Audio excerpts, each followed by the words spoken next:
السلام علیکم ناظرین، آج 18واں روزہ ہے۔ علامہ صاحب بتائیے گا کہ انہی دنوں میں جنگ بدر ہوئی تھی، تو اسلام کے پہلے شہید کون ہیں؟ جنگ بدر جو ہے وہ جیسا کہ ہم نے پہلے بھی عرض کیا کہ جنگ بدر جو ہے وہ عشق و محبت کی ایک الگ ہی داستان ہے، اور جس میں صحابہ کرام کے جذبات جو تھے وہ دیدنی تھے کہ ہر ایک صحابی ہی ہمیشہ ہی ہر صحابی جو ہے وہ حضور کے قدموں پر اور رب تعالیٰ کی راہ میں قربان ہونے کے لیے تیار تھے، اور اسی لیے ہم کہتے ہیں ہر صحابی یہ نبی جنتی جنتی، کہ ہر صحابی جو ہے وہ سرکار پر قربان ہوتا تھا۔ اور جنگ بدر کے اندر تو ایک ایک صحابی کی اگر داستان لکھی جائے تو وہ الگ داستان ہے۔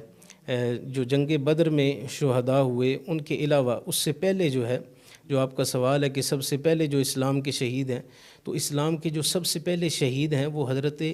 عمار بن یاسر رضی اللہ تعالیٰ عنہ کے والد